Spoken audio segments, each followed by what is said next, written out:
Madam Secretary, we saw some late-night reporting on discussions about the fiscal location of Mission Benghazi, and I understand this information came from the production of documents by the Department, which we appreciate your cooperation in providing those documents.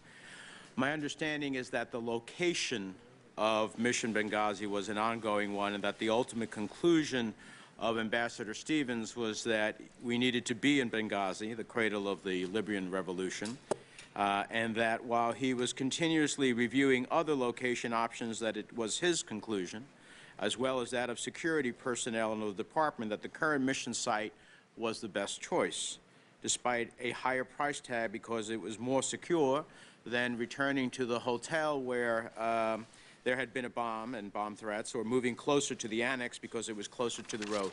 Can you give us your insights on the decision-making process regarding the location of the mission? And as part of that, can you also, in your response, you touched upon it in your opening statement, but what actions were you and your staff taking the night of September 11th and into September the 12th?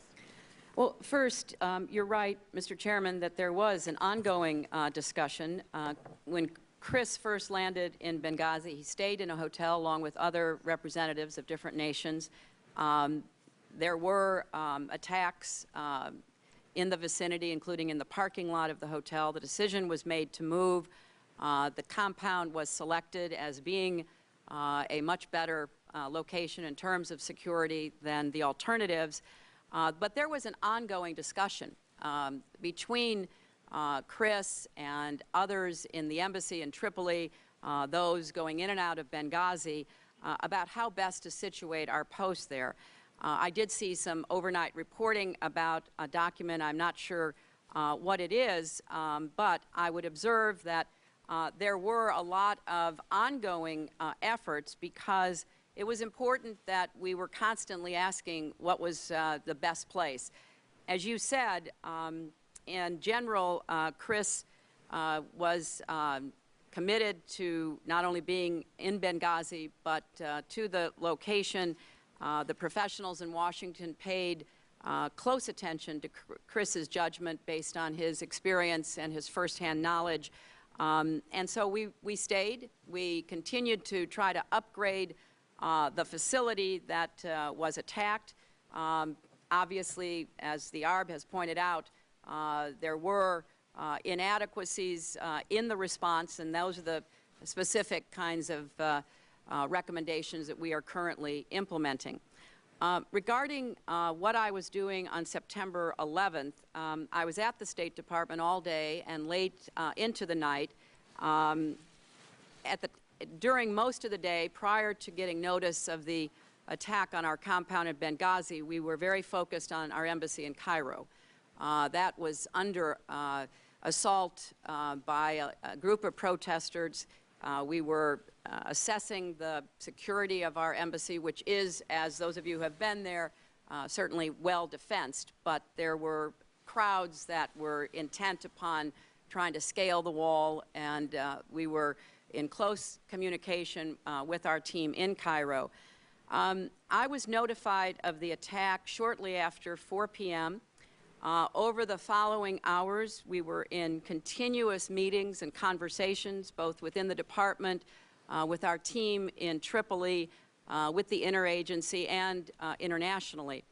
I instructed our senior department officials and our diplomatic security personnel to consider every option to just break down the doors of the Libyan officials to get as much security support as we possibly could to coordinate with them. I spoke to the National Security Advisor, Tom Donilon, several times. I briefed him on developments. I sought all possible support from the White House, which they quickly provided. Tom was my first call. I spoke with our charge in Tripoli to get situation updates. I spoke with former CIA Director Petraeus to confer and coordinate, given the presence of his facility, which of course was not well known, but was something that we knew and wanted to make sure we were closely lashed up together. I talked with the then Libyan National Congress President to press him on greater support not only in Benghazi but also in Tripoli. I participated in a secure video conference of senior officials from the intelligence community, the White House, and DOD. We were going over every possible option, reviewing all that was available to us, any actions we could take. We were reaching out to everyone we could find to try to get an update about Ambassador Chris Stevens, also our information specialist, Sean Smith. So it was a constant, ongoing discussion and sets of meetings. I spoke with President Obama later in the evening to bring him up to date, to hear his perspective.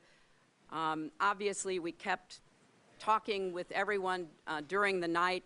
Early in the morning on the 12th, I spoke with General Dempsey, again with Tom Donilon. The two hardest calls that I made were obviously to the families of Ambassador Stevens and Sean Smith.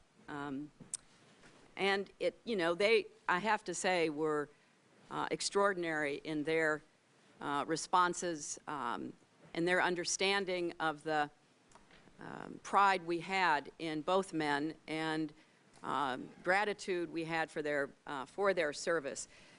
I would also just quickly add, Mr. Chairman, that while this was going on and we were trying to understand it, get on top of it, we were continuing to face protests, demonstrations, violence across the region and as far as India and Indonesia. There were so many protests happening, and thousands of people were putting our facilities at risk. So we were certainly very determined to do whatever we could about Benghazi. We were relieved when we finally got the last of the Americans out of Benghazi, but then we were turning around, dealing with the very serious threats facing so many of our other facilities. Thank you very much. My time has expired, Senator.